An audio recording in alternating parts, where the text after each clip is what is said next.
జై శ్రీరామ్. యేసు రక్తమే జయం. జై శ్రీరామ్ అనడానికి ఏంటండి మీకు అంత చెప్పి? ఇప్పుడు జై జయరాజ్ అనవానండి అంట మా నాన్న, ఆయన వర్దిల్లాలి అనుకుంటా. జై ఎలిజబెత్ అనవానండి అంట మా అమ్మ, ఆవిడ వర్దిల్లాలి అనుకుంటా. యేసు రక్తమే జయం అనండి అంట నా కోసం ప్రాణం పెట్టి తిరిగి లేచిన దేవుడు ఆయన, రక్త సంబంధం ఉంది ఆయనకి నాకు. జై భీమ్ అనమనండి అంట జ్ఞానం వర్దిల్లాలి అని.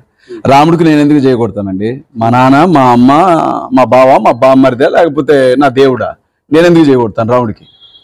ఇప్పుడు రాముడిని హిందువులందరూ కూడా ఒక దేవుడిగా కొలుస్తారు. వాళ్ళు కొలిస్తే వాళ్ళు చెప్పుకుంటారు జై శ్రీరామ్ అని. అలాంటిది మీరు ఇలా మాట్లాడడం అంతవరకు కరెక్ట్? ఇప్పుడు వాళ్ళు కొలిస్తే వాళ్ళు చెప్పుకుంటారండి, నాకేం అవసరం? నేను ఎందుకు చెప్తాను? నా దృష్టిలో రాముడు ఒక సాధారణమైన వ్యక్తి. భారతదేశాన్ని ఎంతో మంది రాజులు పరిపాలించారు, భారతదేశాన్ని ఎంతో మంది చక్రవర్తులు పరిపాలించారు. నా దృష్టిలో ఆయన ఒక సాధారణమైనటువంటి రాజు. అంతవరకు ఎందుకు? భారతదేశానికి ఉపరాష్ట్రపతిగా పనిచేసినటువంటి వెంకయ్య నాయుడు గారు రామాయణం అనేది ఒక మనిషి చరిత్ర అని అన్నారు. రాముడు ఒక సాధారణమైన మనిషి అని చెప్పాడు వెంకయ్య నాయుడు గారు. హిందువులకు ప్రవచనకర్త గరికపాటి నరసింహారావు గారు రాముడు ఒక సాధారణమైన మనిషి, మీకు భక్తి ఎక్కువై రాముడి దేవుడు అని అంటున్నాడు అని అందరికీ వీడియోలు చేసి మరీ చెప్పాడు. అంటే వెంకయ్య నాయుడు గారి కంటే గరికపాటి నరసింహారావు గారి కంటే వీళ్ళకి ఎక్కువ తెలుసా? ఇప్పుడు వాళ్ళందరూ ఉండాలన్నా జనాలు ఓట్లేస్తేనే కదా ఉండేది, జనాలు మద్దతు ఇస్తేనే కదా వాళ్ళందరూ ఉండగలిగారు. ఇప్పుడు జనాలకి నచ్చినా నచ్చకపోయినా రాముడు ఒక సాధారణమైనటువంటి వ్యక్తి అండి. ఆయనకి జిందాబాద్ కొట్టాల్సిన అవసరం లేదు. అసలు నేను మీకు ఈ టాపిక్ ఎందుకు తీసాను మీకు అర్థమైందా? అర్థమైందండి. ఈ మధ్య కాలంలో మీరు యాంకర్ల మీద బాగా ఏడవడం మొదలు పెట్టారు. అసలు ఎందుకు అది? అంటే మొన్న మధ్య మా CMDF లో పనిచేసే స్టాలిన్ వాళ్ళ అబ్బాయి చనిపోయాడు. చనిపోతే ఆ అబ్బాయి మీద పడి చాలా మంది ఏడ్చారు. నేను కూడా ఏడ్చాను ఆ అబ్బాయి మీద పడి. చచ్చిపోయిన వాళ్ళ మీద పడి ఏడుస్తాం కదండి. బతుకుంటే మాట్లాడతాం, చచ్చిపోతేనే కదా ఏడ్చేది. బ్రతుకున్నట్లుగా మాట్లాడితే జర్నలిస్టులైనా యాంకర్స్ అయినా సమాధానం చెప్తాం. చాలా ఇదిగా మాట్లాడుతున్నారు.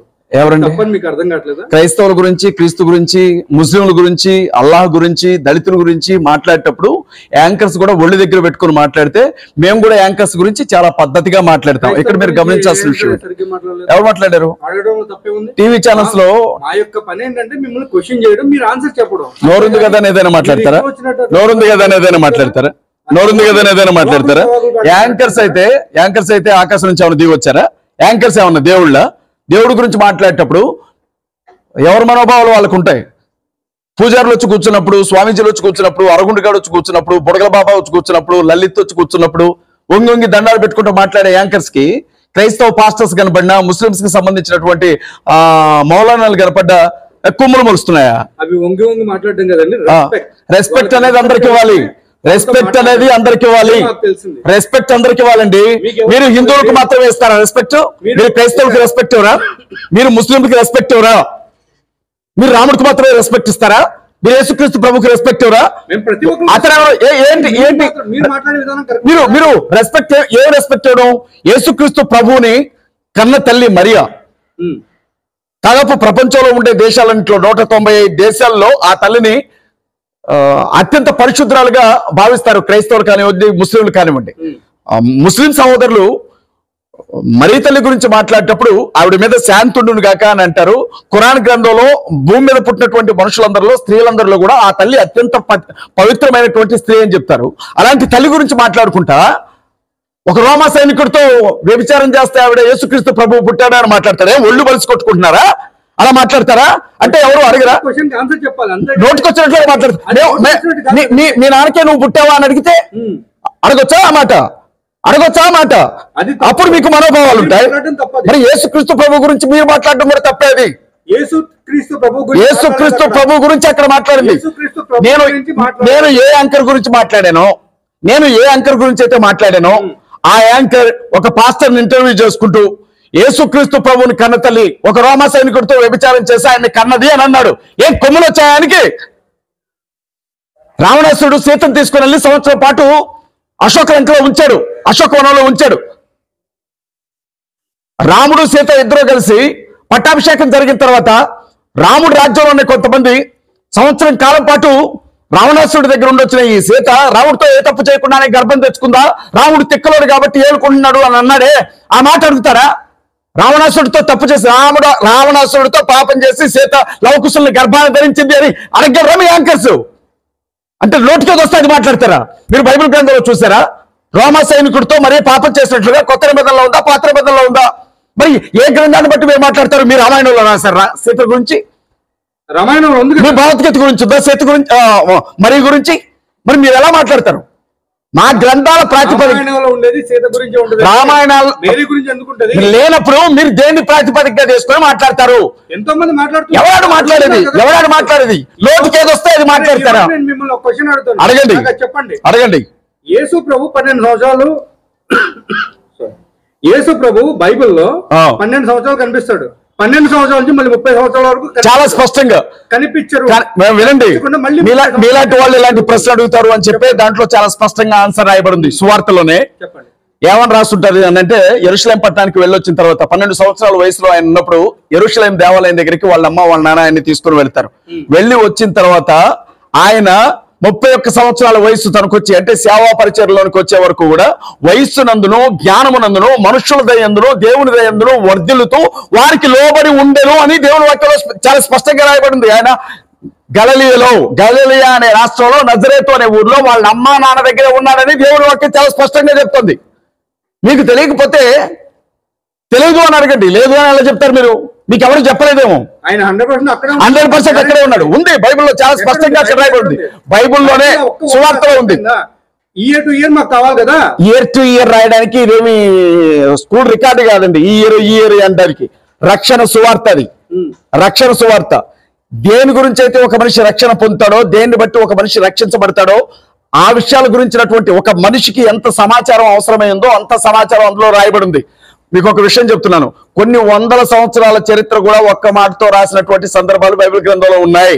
12 సంవత్సరాల వయసు నుంచి యేసు 31 సంవత్సరం వయసు వచ్చే వరకు కూడా మనుషుల దయందు దేవుని దయందు వర్ధిల్లుతూ జ్ఞానమునందును బలమునందును తెలివినందును ఎదుగుతూ వారికి లోబడి ఉండెను అని ఇక్కడ చాలా స్పష్టంగా రాయబడింది. మీకు తెలియకపోతే తెలుసుకోని అడగండి, సమాధానం చెప్తాం మేము. అంటే 13 సంవత్సరం ఏం చేశాడు, 14 సంవత్సరం ఏం చేశాడు, ఎన్ని గంటలకు అన్నం తిన్నాడు, ఎన్నింటికి నిద్రపోయాడు, ఎన్ని గంటలకు లేచాడు, ఇవి అవసరం లేదు. యేసుక్రీస్తు ప్రభు భూమి మీదకి వచ్చింది మనిషిని రక్షించడానికి. 3.5 సంవత్సరాల కాలం ఆయన సేవా పరిచర్లోనికి 30వ ఏట ఎందుకు వచ్చాడు అని అంటే, 30 సంవత్సరాల వయసు నిండిన తర్వాత మాత్రమే ఒక వ్యక్తి రబ్బీగా, యాజకునిగా, ఒక పాస్టర్గా బయటికి వెళ్లాల్సి ఉంటుంది యూదుల సాంప్రదాయం ప్రకారంగా. అందుకే 30వ ఏట నుండి చాలా స్పష్టంగా వ్రాయబడింది ఆయన గురించినటువంటి వివరణ. 12వ సంవత్సరం నుంచి 30వ సంవత్సరం వరకు కూడా వాళ్ళ అమ్మగారికి నాన్నగారికి లోబడి ఆయన అదే ఊర్లో ఉన్నాడని బైబిల్ చెప్తా ఉంది. తెలియకపోతే అంటే అదే ఊర్లో ఉన్నాడు, అదే ప్రాంతంలో ఉన్నాడు. 100% కాదు, మీరు 1,00,000% అనండి, 1,00,00,000% అనండి. తెలియకపోతే తెలుసుకోండి, చెప్తాం. అంటే మీకు ఏది అర్థం కాలేదో అది బైబిల్లో లేదనేనా? అంతే కదా. మరి ఇప్పుడు అలాగే ఉంది మరి చూస్తుంటే. మీకు చాలా వరకు అన్ని క్వశ్చన్లు అంటున్నారు కదా. ఇప్పుడు కుంభమేళా ఉంది, కుంభమేళాకి వెళ్ళేసరికి ఆమెకి ఎవరికి, సిఇఓకి, గూగుల్ సిఇఓ భార్య, గూగుల్ సిఇఓ భార్యకి గజ్జి తామరలు వచ్చినాయని చెప్పి మీరు మాట్లాడటం మొదలు పెట్టారు. నిజమే కదా మరి, నిజమే కదా మరి. ఇప్పుడు విషయం చెప్తాను. గూగుల్ సిఇఓ భార్య, స్టీవ్ జాబ్స్ భార్య, ఆవిడ పేరు ఒకటి, ఆవిడ కమలాగా ఆవిడకి పూజారులంతా కలిసి నామకరణం చేశారు. అమృతం చుక్క పడినటువంటి ఆ స్థలంలో స్నానం చేస్తే, అమృతపు చుక్క పడినటువంటి ఆ స్థలంలో స్నానం చేస్తే చాలా పుణ్యం వస్తుంది, మృత్యుంజయురాలు అవుతారు, చాలా బాగుంటుంది అని చెప్పారండి. పంపిస్తే అందులో స్నానం చేస్తే సుమారు 8 కోట్ల మంది వచ్చి అందులో సన్యాసులు, సన్యాసులు, అఘోరాలు మొత్తం కూడా ముడి నిండా బూడిద పూసుకొని, ఒంటి నిండా బూడిద పూసుకొని, శవాల దగ్గర ఉండేవాళ్ళు మొత్తం కూడా వచ్చి మునికి తేలితే అందులోనే మలమూత్రాలకు పోతే పుణ్యం సంగతి పక్కన పెట్టండి, ఇవిడ గజ్జి తామర వచ్చింది. డైరెక్ట్ గా పేపర్లో రాశారు, టీవీ ఛానల్స్ లో స్పష్టంగా చూపించారు. ఆవిడ అనారోగ్యం బారిన పడింది, ఒళ్ళంతా కూడా ఎలర్జీ వచ్చేసిందని. అలా నేళ్లలో మునిగితే ఏమొస్తుందండి? అంత కలుషితమైనటువంటి నేళ్లలో మునిగితే గజ్జి తామర రాకేమొస్తుంది? స్వర్గలోకం ప్రాప్తిస్తుంది ఆవిడకి. ఇప్పుడు మీరు చేసేటువంటి ఇవన్నీ కూడా అవాకులు కాదు, ఇవి వాస్తవాలు కాదని చెప్పానండి. కుంభమేళాకు వెళ్ళిన తర్వాత ఆవిడ పేరు కమలాగా మార్చారా లేదా? బుడగల బాబా అని చెప్పనండి. అదే నీరు ప్లస్ జలం ఈజ్వల్ టు బుడగలు అని చెప్తాడు కదా కరుణాకర్ సుగ్న, ఆయన చెప్పనండి. లేకపోతే అరగుండుగాడు ఉన్నాడు కదా, బైబుల్లో పేరుంటేనే వచ్చి మాట్లాడతాను అని చెప్తాడు కదా, బొక్కడా బైబుల్ అనుకుంటా. ఈ బొక్కడా గారు ఆ అరగుండు గారిని రాధా మనోహర్ దాస్ అని చెప్పనండి, లేకపోతే ఆ లలిత్ గారిని చెప్పనండి, వచ్చి చెప్పనండి. వచ్చి చెప్పనండి, ఆవిడ పేరు కమలాగా పెట్టారు లేదా, ఆవిడ కుంభమేళాకు వచ్చిందా లేదా, కుంభమేళాలో గురిగిన తర్వాత ఆవిడ అనారోగ్యం పాలైందా లేదా, ఒంటికి ఎలర్జీ వచ్చిందని చెప్పి అనౌన్స్ చేశారు లేదా, అవి పత్రికల్లో వచ్చిందా లేదా అని చెప్పనండి. వీళ్ళు నేను చెప్తున్న అబద్ధమేమో చెప్పనండి, కాళ్ళు పట్టుకుంటాను ఒక్కొక్కటి. కథలు పురాణాలు ఇనే సనాతనవాదులకి చెప్పండి, మాకు కాదు.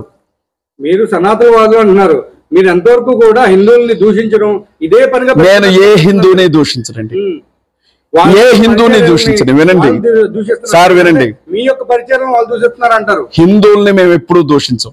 హిందుత్వం పేరుతో మనిషికి మనసుకి మధ్య ఎడబాటును పెంచుతున్నటువంటి మత పిచ్చవాళ్ళని మేము ప్రశ్నిస్తా ఉన్నాం, దూషించడం కాదు. వినండి, ఇప్పుడు అరే నీ అబ్బా అంటే అన్న నమస్తే అన్న అంటావా?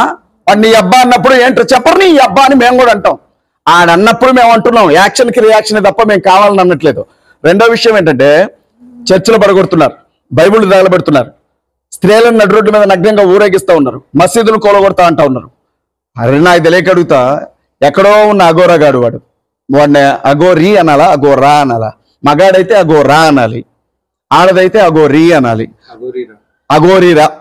అఘోరీరా వీడిని, ఎందుకంటే వీడు మగ కాదు ఆడ కాదు కాబట్టి. దయచేసి ఒక విషయం గమనించండి, అఘోరీరా వీడు అఘోరి అంటే అర్థం ఏంటో చెప్తాను ముందు. ఏ ఘోరము చేయని వాడిని అఘోరి అంటారు, అఘోరా అంటారు, ఘోరాలు చేయని వాడిని. వీడు క్రైస్తవుల్ని లేపేస్తా, ముస్లింలను నరికేస్తా, పొడిసేస్తా, ఇరగదెత్తా, మరగబెడతా, ఈడిది నరికించుకున్నంత తేలికనా? అంత తేలికనా? ఇప్పుడు రాజరాజేశ్వరి ఆలయంలో ఉండే దర్గాని కూలగొడతానని 3వ తారీఖు ఫోర్స్ గా వస్తున్నా. ఎంత ఫోర్స్ గా వచ్చినా వాడికి అది లేదు, కట్ చేయించుకున్నాడు. ఏం చేస్తాడు వచ్చి అక్కడ? ఫోర్స్ గా వచ్చి వాడు చేసేదే ఉంది అక్కడ, దర్గా మీద చేస్తాడా? ఏమండి వాడు నిజంగా చెప్తా ఉన్నా, వాడు ఆడా మగా కానీ మాడా అయితే, ఎందుకంటే వాడు మగాడు కాదు ఆడది కాదు కాబట్టి, నిజంగా వాడు మాడా అయి ఉంటే దర్గా మీద చేయమనండి. నా కొడుకు చేతులుగా నరకపోతే చూడండి, దర్గా మీద చేస్తాయి, దర్గా మీద చేయమనండి. సుప్రీంకోర్టు చాలా స్పష్టంగా ఆదేశాలు ఇచ్చింది. ఏమని చెప్పింది? చర్చిల జోలికి కానీ మసీదుల జోలికి కానీ ప్రస్తుతం ఏ విధమైనటువంటి సర్వేలు జరపడానికి వీల్లేదు. మేము తుది తీర్పిచ్చే వరకు ఎక్కడున్న చర్చిలను ఎక్కడున్న మసీదులను అక్కడే ఉంచండి అని చెప్పి సుప్రీంకోర్టు తీర్పిచ్చింది. వీడు కొమ్ములు వచ్చాయిడికి దర్గాలు లేపేస్తాడు వీడు. హలీం అంటారు తెలుసా మీకు? హలీం ఆ టైంలో రంజాన్ టైంలోనో మా మిత్రులు ఇంకేంటది స్టాలిన్ ఏదో పండగ, ఇంకా మంచి పండగ రంజాన్, ఇంకా బక్రీద్ టైంలో హలీం ముక్కలుగా చిన్ని ముక్కలుగా నరికి అందరికి ఫ్రీగా ఇస్తారే, అట్ నరుగుతారు నా కొడుకుని పట్టుకొని ముస్లింస్. అక్కడ ఏమైనా దర్గా మెచ్చేయి చూస్తాం. మరి వీళ్ళు నోటుకొచ్చినట్లుగా మాట్లాడతారు, మేమైనా మాట్లాడితే హిందువులు మేము దూషిస్తున్నట్లుగా మీకు కనబడతా ఉందా? మీరు ఇట్లా మస్జిద్ల గురించి మాట్లాడుతున్నారు, అఘోరి ఆ మనిషి వచ్చి నరికేస్తా అనేది మాట్లాడుతున్నారు. మరి అలా చూసుకుంటే శంబాలాలో జామా మసీద్ అది కూలగొట్టిన తర్వాత, దాన్ని ప్రక్షాళన చేసిన తర్వాత దాని కింద శివలింగాలు దొరకలేదంటారా? ఇప్పుడు హిందూ గుళ్ళని కబ్జా చేసి కట్టిన మసీద్ అని. సూపర్ ప్రశ్న అడిగారు, అద్భుతంగా మీరు ప్రశ్న అడిగారు. సూపర్ బ్రదర్, ఈ ప్రశ్న ఎప్పుడు అడుగుతారని చూస్తా ఉన్నాను నేను. భారతదేశం బౌద్ధరామాలకి నిలయం బ్రదర్. ఇక్కడ 60,000 బౌద్ధరామాలను పడగొట్టి, బుద్ధుడు తలను విరగొట్టి, కొన్ని బౌద్ధ విగ్రహాలకు రంగులేసి, కొన్నిటికి ఆర్నమెంట్స్ యాడ్ చేసి, హిందూ దేవీ దేవతలుగా మార్చి వాటన్నిటి హిందూ గుళ్ళగా మార్చారు కదా. ఇప్పుడు డైరెక్ట్ గా తిరుమల తిరుపతి దేవస్థానంలో ఉండే వెంకటేశ్వర స్వామి విగ్రహం కూడా బుద్ధుని విగ్రహమే, అది కూడా ఒకప్పటి బౌద్ధరామే అని ఏకంగా పుస్తకాలు రాసి రిలీజ్ చేశారు. దానికి ఏం సమాధానం చెప్తారు? ఎన్ని వేల బుద్ధుని విగ్రహాలను వీళ్ళు విరగొట్టారు, ఎన్ని వేల బుద్ధుని ఆరామాలను వీళ్ళు హిందువుల గుడుల్లాగా మార్చారు, దానికి మీరు ఏం సమాధానం చెప్తారు? అక్కడ మీరేదో మసీదులో శివలింగం దొరికింది అని అంటున్నారు. నిన్నగాక మొన్న ఇప్పుడు మన కేంద్ర మంత్రిగా ఉండే బండి సంజయ్ గారు ముస్లిం సహోదరులందరినీ కూడా పిలిచాడు. మీరు రండి, మీకు దమ్ముంటే రండి, మసీదులన్నీ కూలగొడదాం, శవాలు దొరికితే మీ, శివలింగాలు దొరికితే మాయి అని అన్నాడు. ఇప్పుడు అదే మాట ముస్లిం సహోదరులు అన్నారు అనుకోండి, రండి గుళ్ళు మొత్తం కూడా కూలగొడదాం, బుద్ధ విగ్రహాలు దొరికితాయి మాయి, లింగాలు దొరికితే మీయి అని అంటే ఏం చేస్తారు? అప్పుడు అది ముస్లింలు ఎందుకంటారు? ఎవరు ముస్లింలు ఎందుకంటారా? మాట్లాడుతున్నాను. బౌద్ధులు అంటారు, ముస్లింస్ అనకపోతే బౌద్ధులు అంటారు. బౌద్ధరామాల గురించి అంటారు, అడుగుతున్నారు. ఇప్పుడు వాళ్ళు తెలుసుకుంటారు బ్రదర్. ఒక విషయం చెప్తున్నాను నేను. ఇప్పుడు మధ్యలో మీరు అనేది ఏంటంటే, నేను అడిగిన క్వశ్చన్ ఒకటి మీరు డైవర్ట్ చేస్తున్నారు. డైవర్ట్ చేయడం కాదు, నేను కరెక్ట్ గా మీకు ఆన్సర్ చెప్తున్నాను. విషయం ఏంటంటే, ఏదో ఒక మసీదు కింద శివలింగాలు ఉన్నాయి అని చెప్తున్నారు కదా. మరి నేను ఇప్పుడు మిమ్మల్ని సూటిగా నేను ఒక ప్రశ్న అడుగుతాను. బాబ్రీ మసీద్ స్థలంలో అయోధ్య రామ మందిరం కట్టారు కదా. ఆ తీర్పు ఇచ్చిన తర్వాత సుప్రీంకోర్టు జడ్జి గారు ఒకరు మేము బాబ్రీ మసీద్కి సంబంధించినటువంటి వివరణ గురించి చూసేటప్పుడు, బాబ్రీ మసీద్కి సంబంధించిన చర్చ జరిగేటప్పుడు మేము అక్కడ ఏ విధమైనటువంటి రాముడి విగ్రహం లేదని, ఏ విధమైనటువంటి పాత టెంపుల్ కాదు అని మా దగ్గర పూర్తి వివరాలు ఉన్నప్పటికీ కూడా మరి దాన్ని ఏ రకంగా దాన్ని అయోధ్యకి రామ మందిరానికి ఇచ్చారో, ఏ రకంగా దానికి తీర్పు ఇచ్చారో నాకు అర్థం కాలేదు అని ఆయన చెప్పాడు. దానికి ఏం సమాధానం చెప్తాం? అంటే అక్కడ తవ్వకాల్లో ఎవరు జై శ్రీరామ్ అనే రాళ్ళు దొరికాయని చెప్పి కూడా చెప్పడం. ఏ తవ్వకాల్లో దొరికాయి? అక్కడ తవ్వినప్పుడు తవ్వి రాయి బట్ట ఎంతసేపు అండి? తవ్వి రాయి బట్ట ఎంతసేపు? చంపి గన్ను పెడుతున్నారు ఇప్పుడు చేతుల్లో, మనిషిని చంపి గన్ను పెడుతున్నారు చేతుల్లో. తవ్వి రాయి బట్ట ఎంతసేపు? అవన్నీ పురాతన వస్తువు కదా. ఏవండి ఇప్పుడు దాన్ని మామూలుగా వాళ్ళు ఏమంటారు, టెస్టింగ్ పంపించినా కానీ అందరూ తెలుస్తుంది ఫారెన్సిక్ లో. బ్రదర్ నేను ఒక విషయం చెప్తున్నాను వినండి. ఫారెన్సిక్ టెస్ట్ లో బ్రదర్ ఒకవేళ వీళ్ళు అన్నట్లుగానే ఆ మసీదు కింద శివలింగాలు గాని ఉండుంటే, ఆ మసీదుని వీళ్ళు గుడిగా తీసుకుంటామని అంటున్నారు కదా. నేనేమంటున్నాను అనంటే పూర్తి తీర్పు రానివ్వండి. న్యాయస్థానం ఈ విషయం గురించి స్పష్టంగా ఒక మాట చెప్పింది. అంతిమ తీర్పు మేము ఇచ్చే వరకు విచారణలన్నీ ఆపండి అని. దాన్ని నేను జోక్యం చేసుకుని మాట్లాడడానికి ఉండదు. ఒకవేళ సుప్రీంకోర్టు కానీ ఆ మసీదు హిందువులకే చెందుతుంది అని అంటే హిందువులకు ఇవ్వమనండి, తీసుకుంటారు వాళ్ళు. వద్దనే ఎవరున్నారు బ్రదర్? మరి అదే సమయంలో మీకో న్యాయం మాకో న్యాయం ఉండదు కదా. ముస్లింస్ ఆక్రమించినటువంటి ఒకప్పటి గుడి అది మాకే కావాలని మీరు అడిగేటప్పుడు మీరు ఆక్రమించినటువంటి బౌద్ధ రామాలన్నీ కూడా బుద్ధులకే అప్పచెప్పండి అని మేము అడుగుతున్నాం. 60,000 గుళ్ళు అప్పచెప్పాలి. మరి మీరు సిద్ధంగా ఉన్నారా? ఇవాళ 60,000 ఆరామాలని, 60,000 బౌద్ధ రామాలని వీళ్ళు ఆక్రమించారు అని చెప్పి మళ్ళీ కట్టించింది ఎవరో కాదు, అశోక చక్రవర్తి కట్టించాడు వాటిని. 60,000 బౌద్ధ రామాలు కట్టించాడు. హిస్టరీ అది, చరిత్ర అది. ఆర్యుల రాక తర్వాత, ఆర్యులు ఈ దేశానికి వచ్చిన తర్వాత బుద్ధుల చేతుల్లో ఉండే ఆరామాలన్నింటినీ పడగొట్టో లేకపోతే స్వాధీనం చేసుకునో ఆ బుద్ధుని విగ్రహాలకి మార్పులు చేర్పులు చేసి హిందూ దేవి దేవతలుగా మార్చి కాపీ పేస్ట్లుగా చేసుకుని వాటిని మొత్తం హిందువుల గుళ్ళుగా మార్చారు. ఆ 60,000 గుళ్ళు ఎక్కడెక్కడ ఉన్నాయో ముందు వాటిని పడగొట్టండి, తిరిగి బౌద్ధులకు అప్పచెప్పండి అంటున్నాను నేను కరెక్ట్ గానే మాట్లాడుతున్నాను. మీరు ఒక్క మసీదు గురించి మాట్లాడుతున్నారు, గుడిగా మారింది ఒకప్పుడు అది గుడి అని. నేనేమంటున్నానంటే 60,000 బౌద్ధుల ఆరామాల గురించి నేను మాట్లాడుతున్నాను. ఇప్పుడు అలా చూసుకుంటే ఈవెన్ మక్కాలో ఉన్నది కూడా శివలింగమే అనేది మీరు చూసి వచ్చారా? చెప్తున్నారు. మీరు చూసి వచ్చారా? ఆల్రెడీ చెప్తున్నారు. చంద్రమండలం మీద కూడా నాకు 4 ఫ్లాట్లు ఉన్నాయి. Congratulations. Thank you very much. మీకు కూడా ఒక ఫ్లాట్ ఇస్తాను నేను. మక్కాలో శివలింగం ఉందంటారు, లేకపోతే రాముడు ధనస్సు తీసుకెళ్లి ఆడబెట్టారంటారు, విష్ణు చక్రం రాళ్ళు ఆడబడిందని చెప్తారు. వీళ్ళు చూసి వచ్చారండి వీళ్ళు. వాట్సాప్ యూనివర్సిటీ కథలండి ఇవన్నీ కూడా, ఒడ్డు వరుచుకునే కథలు ఇవన్నీ కూడా. ఇంకా నయం, జెరూసలేంలో సిలువ వేయబడి చనిపోయింది యేసుక్రీస్తు ప్రభు కాదు, మా దేవుడే, మా హిందువే ఆయన కూడా అని చెప్పలా. ఇంకా నయం, ఆడికి సంతోషించాలా. ఆ సిలువను మోసింది అసలు మేము, ఆయన కాదు మోసింది అని చెప్పలా. ఆ మాత్రం వదిలిపెట్టారు, సంతోషపడాలి ఏ మాత్రం దానికి. ఇప్పుడు హిందువులు, ముస్లింలు, క్రైస్తవులు ముగ్గురు బంధువులే, బీరకాయ పీచు బంధుత్వం ఇది. ఎందుకంటే బీబీ నాంచారమ్మ వెంకటేశ్వర స్వామి పెళ్ళం, బీబీ నాంచారమ్మ ముస్లింస్ కును క్రిస్టియన్స్ కి మధ్య రిలేషన్ ఏంటంటే అబ్రహాం సంతానం. వీళ్ళు ఎటు తిరిగిన 3 మతాలకు సంబంధించిన వాళ్ళు బంధువులే. అర్థం కాని అదోలే కొట్టుకొని వచ్చేది ఇట్లా. నిజమే, నేను చెప్తానులే. కానీ పెట్టండి, కానివ్వండి, మనం ఎందుకు భయపడతాం?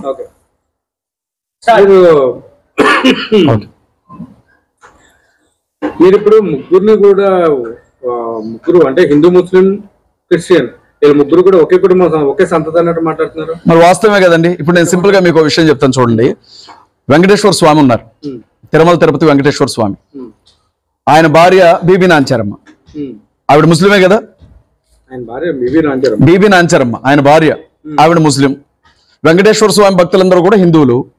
వెంకటేశ్వర స్వామి భార్య, వెంకటేశ్వర స్వామి అత్తోరిల్లేమో ముస్లింస్ది. ఆ లెక్కన హిందువులు ముస్లింస్ బంధువులే కదా. ముస్లింస్ క్రైస్తవులు అబ్రహాం గారి సంతానంలో నుంచి వచ్చిన వాళ్ళే. మరి ఆ లెక్కన ముస్లింస్, క్రిస్టియన్స్, యూదులు వీళ్ళు బంధువులే కదా. అట్లా హిందువులు, క్రైస్తవులు, ముస్లింస్ ముగ్గురు కూడా బీరకాయ పీసే, ఒక కుటుంబానికి సంబంధించిన వాళ్ళే, బంధుత్వంలో ఉన్న వాళ్ళే వీళ్ళందరూ కూడా. మధ్యలో ఆగనోళ్ళు ఉంటారు కదా, బాగా షుగర్ ఎక్కువగా ఉండి నిమిషానికి ఒకసారి వెళ్ళి రావాల్సిన వాళ్ళు ఉంటారు కదా, వాళ్ళు చేసే వ్యవహారాలు ఇవన్నీ కూడా. ఇప్పుడు తిరుమల తిరుపతి దేవస్థానంలో వెంకటేశ్వర స్వామిని పూజించే వాళ్ళు ఎవరైతే ఉంటారో బీబీ నాంచారమ్మ కూడా పూజిస్తారు. వెంకటేశ్వర స్వామికి సంబంధించినటువంటి కట్న కానుకలన్నీ బీవీ నాంచారమ్మ బంధువులు పంపిస్తానే ఉంటారు ముస్లిం సహోదరులందరూ కూడా. మన అంతవరకు ఎందుకు? అయ్యప్ప స్వామి చిన్నతనంలో వామర్ స్వామి నాయన వావర్ స్వామి ఇద్దరు కలిసి ఆడుకున్న వాళ్లే కదా, వాళ్ళిద్దరు కూడా ప్రాణ స్నేహితులే కదా. ఎవరైనా మాలేసినప్పుడు నా దగ్గరికి రావాలి అని అనుకుంటే ముందు ఆయన దర్గా దగ్గరికి వెళ్ళి ఆయనకి నమస్కరించుకొని తర్వాత నా దగ్గరికి రమ్మని సాక్షాత్ అయ్యప్ప స్వామి చెప్పిండు అని వాళ్ళు అంటారు కదా. మాలేసుకున్న వాళ్ళందరూ కూడా ముందు అక్కడికి వెళ్ళడం కంటే ముందు శవాలు శవాలు శవాలని వీళ్ళు పిలిచే ఆ దర్గా దగ్గరికి వెళ్ళి అక్కడ దండం పెట్టుకొని వెళ్తారు కదా. నిన్నగాక మొన్న అయ్యప్ప స్వామి మాలలో ఉండే రామ్ చరణ్ గారు కూడా దర్గా దగ్గరికి వెళ్ళొచ్చాడు కదా, కడప దర్గా దగ్గరికి వెళ్ళొచ్చాడు కదా. మరి కళ్ళు పోయాయా? చెవులు వినపట్లేదా? నాలుకలు తెగిపోతాయి ఇలాంటి విషయాలు మాట్లాడేటప్పుడు. అమ్మో అందరూ కలిసి ఉండే విషయాలు మాట్లాడే కాడికి వచ్చేసరికి మాత్రం వాటిని దాచిపెట్టాలి. కొట్టుకొని తెచ్చే విషయాలు ఏమైనా ఉంటే మాత్రం బోర్లు పెట్టి సౌండ్ సిస్టమ్ పెట్టి బజారు ఒక స్తంభానికి ఒక మైక్ కట్టి చెప్పాలి జనాలకి. మరి ఇవి చెప్పలే. అంటే ఇప్పుడు మీరు అనేది వాళ్ళంతా ఎట్లయినా బంధువులుగా ఉంచండి. హిందువులైనా క్రైస్తవులైనా ముస్లింలైనా అందరూ కూడా ఏదో ఒక వైపు నుంచి బంధువులే.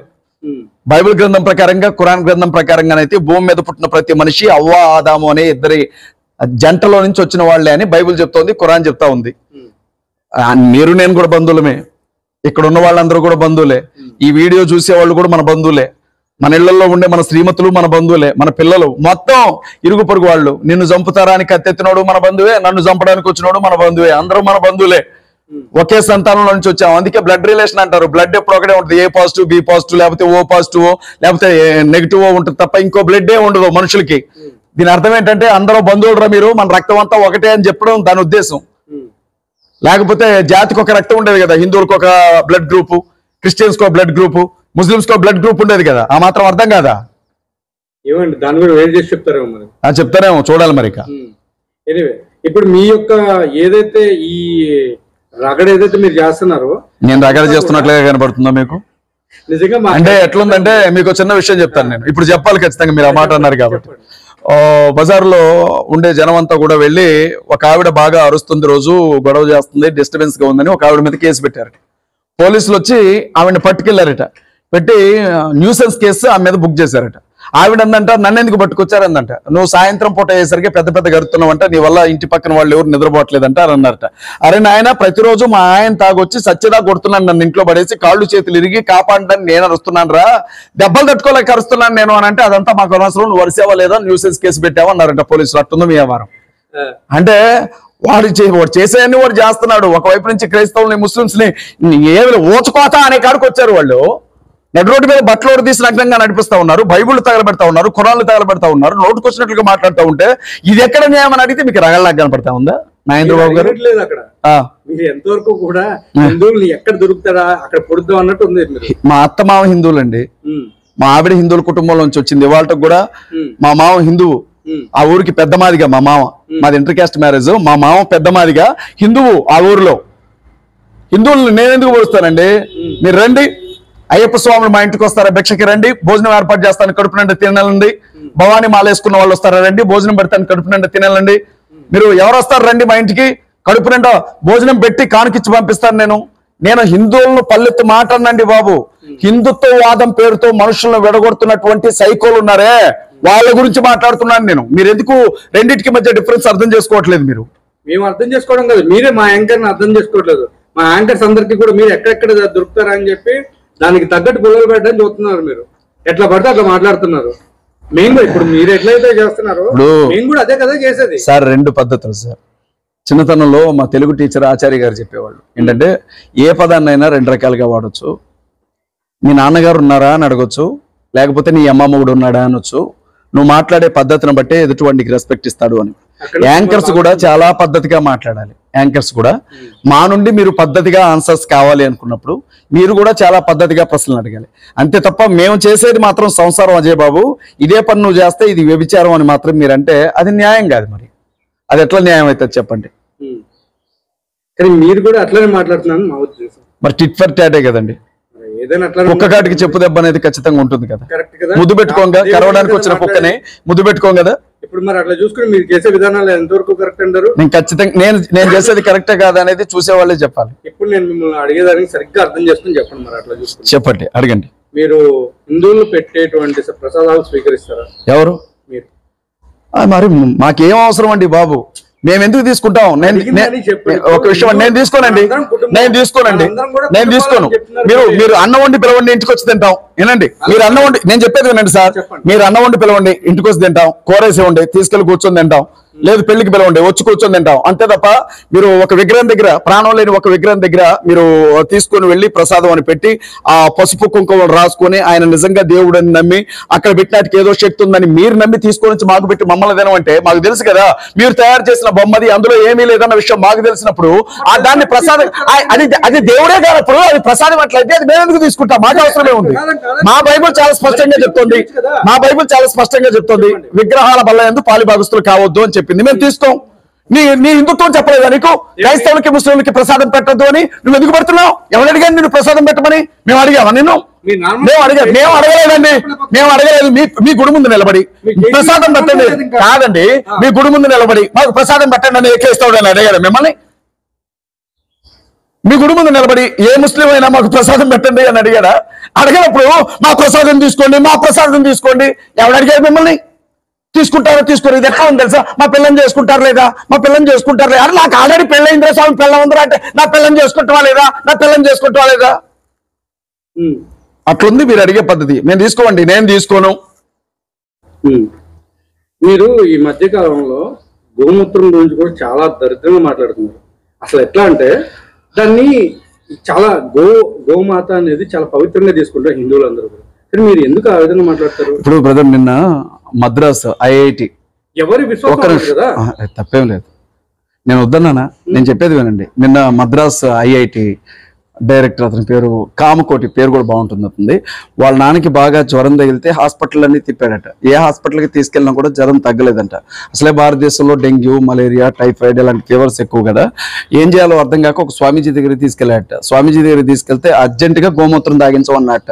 గోశాల దగ్గరికి వెళ్ళి ఆవు పోసేటప్పుడు కొంచెం ఆ గోమూత్రం పట్టుకొని వెళ్ళి ఆ నాన్నకి తాగించాడట. తాగించిన 15 నిమిషాల్లో తగ్గిపోయిందట.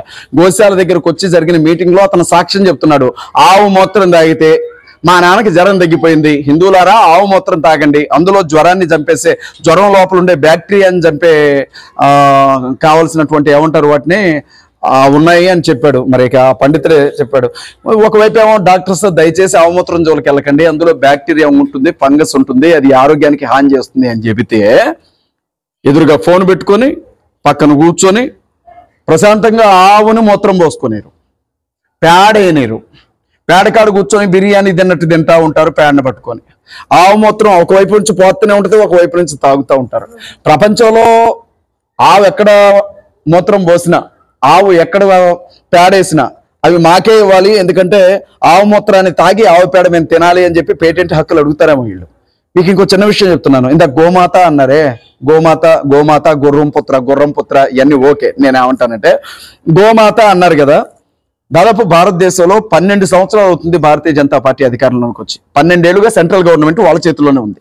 ఈ 12 సంవత్సరాల టైంలో ప్రపంచ దేశాలన్నింటిలో కూడా బీఫ్ ఎక్స్పోర్ట్ చేసే కంపెనీస్ లో నంబర్ 1 ప్లేస్ లో ఉంది భారతదేశం. ఎట్లా సాధ్యం?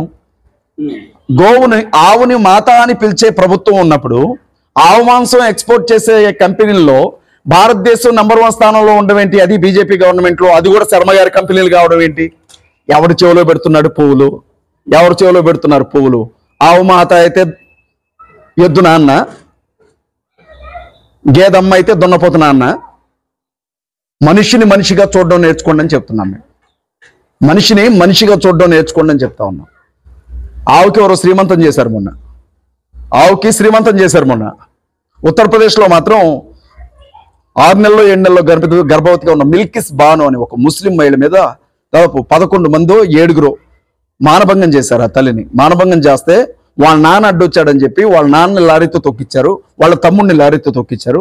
వాళ్ళకి యావజ్జీవ కారాగార శిక్ష కోర్టులు వేస్తే స్వతంత్ర దినోత్సవం సందర్భంగా వాళ్ళందరినీ కూడా ఉత్తమ పౌరుల కింద కోర్టు నుంచి సత్ప్రవర్తన మీద విడుదల చేసి బయటికి తీసుకొస్తే విశ్వ హిందూ మహాసంఘ్ వాళ్ళు వాళ్ళని ఆఫీసులోకి తీసుకెళ్లి దండలేసి డప్పులు కొట్టుకుంటూ సన్మానం చేసి వదిలిపెడితే వాళ్ళ పెరోల్ మీద వచ్చినటువంటి వాళ్ళు, ఆ బెయిల్ మీద వచ్చినటువంటి వాళ్ళు, ఈ గ్రాంట్ మీద వచ్చిన వీళ్ళు మళ్ళీ 7గురినో 8 మందినో రేప్ చేశారు ఆ గుంపు. మళ్ళీ వాళ్ళని అరెస్ట్ చేశారు. ఏంటండి, ఏం చేస్తున్నారని నాకు తెలియక అడుగుతా. అంటే ఆవుకున్నంత విలువ కూడా ఆడదానికి లేదా భారతదేశంలో? మళ్ళీ మీరు ఆవు మూత్రం అంటున్నారు. ఆవు మూత్రం తాగేవాడు, ఆవు పేడ తినేవాడు ఒకవైపు, ఆవు మాంసం తినేవాడు మరొక వైపు అండి భారతదేశం అంతే.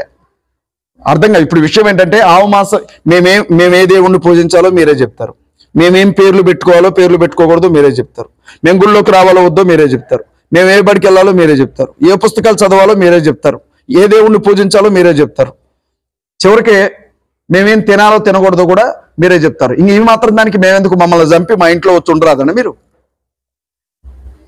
మమ్మల్ని చంపి మా ఇంట్లో వచ్చి ఉండరాదండి మీరు అంటున్నా. మీ ఇష్టమేనా అంతా? ఇప్పుడు మీరు చెప్పిన దానికి నేను అడిగిన దానికి తప్పనిసరిగా సంబంధం ఉంది. గోమాత పేరుతో రాజకీయం చేస్తున్నారు, గోవును అడ్డు పెట్టి జనాలను చంపుతున్నారు, గోవు పేరు చెప్పి జనాల నెత్తి మీద నాట్యం చేస్తున్నారు, సెంటిమెంట్ డ్రామాలు, ఓట్ల కోసం ఆడుతున్నటువంటి డ్రామాలు. మరి ఒకనొక టైంలో చాలా వరకు కూడా ఒక పర్సన్ చెప్పారు, అంటే ఒక రాధా మనోహర్ దాస్ గారు ఒక మాట చెప్పారు, ఏమని, మీ యొక్క అర్థం కాలే. ఎవరు రాధా అనేది ఎవరి పేరు? రాధా అంటే ఎవరి పేరు? మనోహర్ దాస్. రాధా అనేది ఎవరి పేరు? స్త్రీ పేరే కదా. రాధా మనోహర్ దాస్ కాదు, మీకు అతను కరెక్ట్ చెప్పలేదు. రాధా మనోహరి దాసి వాడి పేరు. సగం ఆడ సగం మగ, మాడావాడు, అరగుండేసుకొని తిరుగుతూ ఉంటాడు. రాధా మనోహరి దాసి ఒకడాగాడు అంటారు వాడిని భారతీయులు. ఇప్పుడు చెప్పండి. రాధా మనోహర్ దాస్ గారు ఈ ఎడారి మతాలలో అలా చూసుకుంటే, ఎడారి మతాలంటే ప్రపంచంలో ఉండే వేరే దేశాల నుంచి ఇక్కడికి, ప్రపంచ దేశాల నుంచి వేరే దేశాల నుంచి వలస వచ్చిన వాళ్ళని ఎడారి మతాలు అంటారు కదా. అంటే ప్రతిసారి కూడా మాట్లాడినవ్వకుండా మీరు ఏదో మాట్లాడేసేస్తారు. లేదండి, నేను కరెక్ట్. సరే చెప్పండి. ఎడారి మతాలలో ఒంటె మూత్రాన్ని తాగట్లేదండి మీరు? ఎవరు? మామూలుగా అక్కడ ఒంటెలో మూత్రాన్ని మిమ్మల్ని ఎవరైనా తాగమని అడిగారా? మీకు ఒక విషయం చెప్పనా, ఎడారిలో నడుచుకుంటూ వెళ్ళేటప్పుడు ఒక్కొక్కసారి తాగడానికి నీళ్ళు లేకపోతే మనుషులు చచ్చిపోతారు కాబట్టి ఉసుకలో వాళ్ళ మూత్రాన్ని వాళ్ళు పోసుకొని, వినండి దయచేసి వినండి, వాళ్ళ మూత్రాన్ని వాళ్ళు పోసుకొని ఉసుకలో పిండుకొని తాగే రోజులు ఉంటాయి అక్కడ. బ్రతుకు తెరువు కోసం నీరు దొరకదు. వినండి సార్ దయచేసి, నీరు దొరకదు అక్కడ, వయాసిస్లు ఉంటాయి, తాగడానికి నీరు దొరకదు. చనిపోయే పరిస్థితులు వచ్చినప్పుడు ఒంటెను చంపి ఒంటిలో ఉండే మూత్రాన్ని కూడా తాగుతారు అక్కడ, బతుకు తెరువు కోసం తప్ప భక్తి కాదు. అది మూత్రం తాగరండి, ఒంటెలో ఉన్న వాటర్ తీసుకుందాం. ఒంటలో ఉన్న వాటరే కాదు, మూత్రాన్ని కూడా వదిలిపెట్టరు అక్కడ, ఎందుకంటే బతకాలి అక్కడ ఏదో వాడు చేసి. ఇక్కడ బలిసి కొట్టుకుంటున్నారు, అక్కడ బతుకు తెరువు చేస్తున్నారు. మీరు ఏమంటున్నారు అంటే ఎడారిలో ఒంటి మూత్రం తాగడం మీ ఎడారి మతాల వాళ్ళకి తప్పు కానప్పుడు ఆవు మూత్రం తాగితే తప్పేంటి అంటున్నారు. భారతదేశంలో ఎవడైనా ఒంటి మూత్రం తాగిన చూపించండి ఒకండి నాకు, ఒక ముస్లింని గాని ఒక క్రైస్తవుని గాని ఒంటి మూత్రం తాగిన వాళ్ళని ఎవరినో చూపించండి. ఇంకొకటి, ఎడారి మతాలంటే అరగుండు గాడి గుండు బయలుపోద్దు. నేను మళ్ళీ చెప్తా ఉన్నా, ఎందుకంటే భారతదేశానికి క్రైస్తవ్యం, ఇస్లాం ఏ రకంగానైతే విదేశాల నుంచి వలస వచ్చాయో అదే రకంగా మనుషులతో సహా వలస వచ్చిన మతం హిందూ మతం, బ్రాహ్మణ మతం.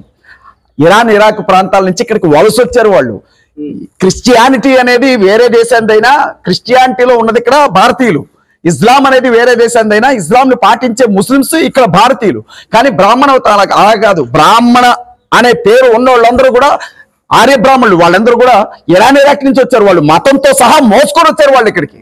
వాళ్ళది కదా అసలైన ఎడారి మతం. మహా అయితే ఈ పిల్ల మతాలు అయితే, అసలైనటువంటి పెద్ద మతం అది ఎడారి మతం. ఎడారి మతం అని అంటే ఏంటో తెలుసా? వెధవాయను నేను, పెద్ద వెధవాయను నేను అని వాడికి వాడే తిట్టుకున్నట్టుగా ఉంటుంది ఎడారి మతం అని అంటే. ముందు వాడిని హిందూ మతం గురించి మాట్లాడమనండి ఎడారి మతం అని, తర్వాత క్రైస్తవం గురించి ఇస్లాం గురించి మాట్లాడమని చెప్పండి. పుట్టింది ఇక్కడే, పెరిగింది ఇక్కడే. అవును, అయితే దేవతలందరూ కూడా ఉన్నది ఇక్కడే. ఏ హిందూ దేవతలు, ఏ హిందూ దేవతల గురించి మాట్లాడుతున్నారు? ప్రతి ఒక్క హిందూ మతం. శివుడు ఉన్నాడు కదా, శివుడు ఉన్నాడు కదా, శివుడు కొడుకు పేరు చెప్పండి. ఇద్దరు ఉన్నారండి. సరే పేరు చెప్పండి, ఎవరో ఒకరి పేరు. మణికంఠుడు, వినాయకుడు. శివుని భార్య పేరు పార్వతీదేవి. శివుని తండ్రి పేరు, శివుని తాత పేరు లేదా, శివుని ముత్తాత పేరు. మరి ఏదో పుట్టి పెరిగారు అంటున్నారు కదా, ఏ ఊర్లో పుట్టారు? ఏ వంశానికి సంబంధించిన వాళ్ళు? మీరు ఏ ఊర్లో పుట్టారు? ఏ వంశానికి సంబంధించిన వాళ్ళు? ఏ గోత్రం వాళ్ళది? ఎన్నేళ్ళు బతికారు? ఎప్పుడు చచ్చిపోయారు? వాళ్ళ సమాధులు ఎక్కడున్నాయి? అర్రే ఎట్లా నమ్ముతావు? ఆకాశంలో మా తాత కూడా దేవుడే అని చెప్తా, నమ్ముతావా? ఉంది, యోధా గోత్రపు సింహం ఆయన, యూదుల గోత్రంలో నుంచి వచ్చాడు ఆయన. యేసుకు గోత్రం ఉంది, యోధా గోత్రపు సింహం ఆయన. మహమ్మద్ ప్రవక్తకి గోత్రం ఉంది.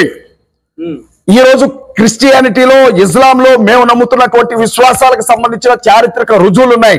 నేనేమన్నానంటే, మీరు చెప్తున్నారే వాళ్ళ పుట్టు పూర్వోత్తరాలు ఏంటి, ఎక్కడ పుట్టారు, తాతలు ఎవరు, తండ్రులు ఎవరు, ఎలా చనిపోయారు, సమాధులు ఎక్కడ ఉన్నాయని అడుగుతున్నాం. హిస్టారికల్ గా చూపించండి. మీ మైథాలజీకి ఎట్లా చెప్తే ఎట్లా మాకు? 3 కోట్ల మంది దేవతలు 30 కోట్ల మంది దేవతలు అంటున్నారుగా, ఏది ఒక 100 పేర్లు చెప్పండి వరుసగా. నేను మిమ్మల్ని అదే రోజు అడిగా, అదే రోజు మిమ్మల్ని ఒక క్వశ్చన్ వేసా, అడగండి. మీరు ఏమవుతారు? ఎవరికి? మీ ఫ్యామిలీకి. నేను అదే రోజు మీకు సమాధానం చెప్పాను. విషయం ఏంటంటే మీకు అదే రోజు సమాధానం చెప్పాను. ఆత్మకి శరీరం ఉండదు, ఆత్మకి సెక్స్ కోరికలు ఉండవు, 2 ఆత్మలు కలిస్తే పిల్లాత్మ ఉంటుందో, ఆత్మలో వీర్యం కార్చుకుంటారు, రోడ్ల మీద తిరగవు, ఆత్మలో మానభంగాలు చేయమని మీకు ఎప్పుడో చెప్పాను. సినిమా కథలు చూసి అవన్నీ నిజాలు అనుకుంటున్నారేమో. శరీరాలకు మాత్రమే సెక్స్ కోరికలు ఉంటాయి. అర్థమవుతుందా బ్రదర్? మీకు ఆ రోజే చెప్పాను నేను, మీరు వినలేదనుకుంటా సమాధానం. మీకు అర్థం కావట్లేదు అనుకుంటా. నేను స్పష్టంగా చెప్తున్నాను, మీకు ఏం చెప్పేది అర్థం కావట్లేదు. మీకు ఒక విషయం చెప్తాను, దేవతలు శరీరాలతో ఉంటారా ఆత్మలుగా ఉంటారా? ఎవరు చూసారు మీరు? శరీరాలతో ఉన్నప్పుడు ఎవరు చూసారు మీరు? ఏ ఏరియాలో చూసారు వాళ్ళు? శరీరంతో ఉన్నవాడిని ఎవడైనా చూడొచ్చా లేదా? శరీరంతో ఉన్న ప్రతి ఒక్కరిని కూడా చూడొచ్చు. యేసుక్రీస్తు ప్రభు 33.5 సంవత్సరాల కాలం భూమి మీద శరీరధారిగా ఉన్నారు. ఆయన నా కాలంలో ఉండే వాళ్ళందరూ చూశారు. మీరు ఇప్పుడు శివుడి గురించి చెప్పండి, ఎవరు ఏ సంవత్సరం చూశారు, ఎప్పుడు చూశారు, ఎవరు చూశారు చెప్పండి. మీరు చెప్పే కథలు తప్ప లిపి లేని హిస్టారికల్ ఎవిడెన్స్. 33.5 సంవత్సరాలు జనసంఖ్యలో కూడా ఆయన జన్మదినోత్సవం రాయబడింది. ఆ కాలంలో పరిపాలన చేస్తున్నటువంటి రోమా సైన్యం కైసర్ ఐగుస్తు జనసంఖ్యను తీసినప్పుడు యేసుక్రీస్తు ప్రభు పుట్టినటువంటి లెక్కలు ఉన్నాయి. ఎక్కడున్నాయి? ఇప్పుడు విషయం ఏంటంటే బ్రదర్, ఒక విషయం చెప్తాను. మన ఊరు పక్కన తిరుమలాయపాలెం ఉంది కదా, అక్కడ మనోహరుడు అనే ఒక దేవుడు పుట్టాడు. ఎప్పుడంటే 10 లక్షల సంవత్సరాల క్రితం. ఆయన ఆకాశం ఎత్తుండేవాడు. అప్పట్లో ఆయనకి పెళ్ళైనప్పుడు వాళ్ళ ఆవిడ దాదాపు సగం ఆకాశం ఎత్తుండేది. ఇద్దరు కలిసి నడిచి వెళ్తుంటే భూమి మొత్తం చూసేవాళ్ళంట వాళ్ళకెళ్ళి. నేను చెప్పిన కథ ఇప్పుడు వాళ్ళని చూపింది మీకు తీసుకొచ్చి. నమ్మండి, మరి నమ్మండి బ్రదర్. మీరు చెప్పే కథలో, ఆ మైథాలజీ కథలో అరే మీరు చెప్తే మేము నమ్మట్లా 30 కోట్ల మంది దేవుళ్ళు అని. ఎవరు? యేసుక్రీస్తు ప్రభు శరీరధారిగా భూమి మీద తిరిగిన మాట వాస్తవం. హిస్టారికల్ ఎవిడెన్సెస్ తో సహా మేము చెప్తా ఉన్నాం. మీరు బైబిల్ గ్రంథాన్ని చూడండి, బ్రదర్. బైబిల్ గ్రంథంలో ఉన్న ప్రతి దేశాన్ని మీరు ఇప్పుడు చూడగలరు. బైబిల్ దేశంలో ఉన్న ప్రతి ప్రదేశాన్ని మీరు చూడగలరు. భూమి మీద లేని ఏ దేశం గురించి కానీ, ఏ ప్రదేశం గురించి కానీ, ఏ వ్యక్తి గురించి కానీ రాయలేదు. ఒక దేశ చరిత్ర గురించి బైబిల్లో రాయబడి ఉంటే ఆ దేశ హిస్టరీ బుక్స్ లో ఆ హిస్టరీ ఉంది. హిస్టరీ కమ్మది థియాలజీ, ఇది మైథాలజీ అంటున్నా నేను. మీకు అర్థం కావట్లా? ఎవరు? అయోధ్య ఉంది బ్రదర్, ఉంది. అయోధ్య ఉంది, పక్కనే శ్రీలంక ఉంది. రెండింటిని కలిపి మీరు రాసుకున్న కథ కూడా ఉంది. మేము లేదని చెప్పట్లా, మేము రాసుకున్నా కదా. ఇప్పుడు రామాయణంలో ఉన్నట్టు ఏరియాలు ఉన్నాయి. అయితే వాళ్ళు చెప్పిన ప్లేసుల్లో అవి లేవు. వాటి భౌగోళిక పరమైనటువంటి ప్రదేశాలు వేరువేరుగా ఉన్నాయి. ఇప్పుడు మీరు చెప్తున్నటువంటి శ్రీలంక, ఆ రోజు రావణాసురుడు ఉన్నటువంటి శ్రీలంక రెండు వేరువేరని ఈ రోజు హిందువుల పెద్ద మనుషులే చెప్తా ఉన్నారు. మాల్దీవుల దగ్గర ఉంది శ్రీలంక అనే ప్రాంతం సంబంధించి అని వాళ్ళు మాట్లాడుతూ ఉన్నారు. దానికేం సమాధానం చెప్తారు మీరు? అంటే భూమి మీద ఉండే 4 ప్రాంతాలను కలుపుకొని ఒక కథ రాస్తే సరిపోతుందా? అంటే వాళ్ళు చెప్తున్నారు మాల్దీవుల్లో మునిగిపోయి. మీరేం చెప్తున్నా నమ్ముతారు కదా. మీరు అడగరు కదా ఇదేంటి అని. మీరు అడగరుగా బ్రదర్. మీరు వాళ్ళు ఏదైనా చెప్తే వాళ్ళు ఏది చెప్తే అది మీరు నమ్ముతారు. మీరు అడగరు కదా. యేసుక్రీస్తు ప్రభువుని వాళ్ళమ్మ రోమా సైనికుడు గండ అని మరి బైబిల్లో లేదు, ఖురాన్లో లేదు, ఇజ్రాయెల్ దేశంలో లేదు, ఆయన పుట్టి పెరిగిన ప్రాంతాల్లో లేదు. వాటి గురించి మరి మీరు మీ కెట్ట పుడతాయో మీరు అడుగుతారు. కాశ్మీర్ వచ్చాడంటారు, కన్యాకుమారి వెళ్ళాడంటారు, ఆయనకి ఫోటోలు పెడతారు, ఆయనకి నెత్తి మీద బొట్టు పెడతారు, మా గురువుల దగ్గర ఆయన పెరిగాడు అని చెప్తారు. మీ ఇష్టం, మీరు ఏదైనా చెప్పొచ్చు. కానీ మేము అడిగితే మాత్రం దానికి సమాధానం ఉండదు. రాముడు ఎలా పుట్టాడు అని అంటే పాయసం తిని పుట్టాడు, దశరథుడు పాయసం వాళ్ళ స్త్రీలకు ఇస్తే పుట్టాడు కొంతమంది అంటారు, లేదు ఆ గుర్రం గురించి కొంతమంది మాట్లాడతారు. ఈ కథలన్నీ మేము చెప్తే మాత్రం మీరు ఒప్పుకోరు. మీ గ్రంథాల్లో ఉండే కథలు మేము చెప్తే గీతా ప్రెస్ లో ఉండే మేము ఒప్పుకోమని అంటారు. ఈ రామాయణం సరైనది కాదు అని అంటారు. తెలివితేటలా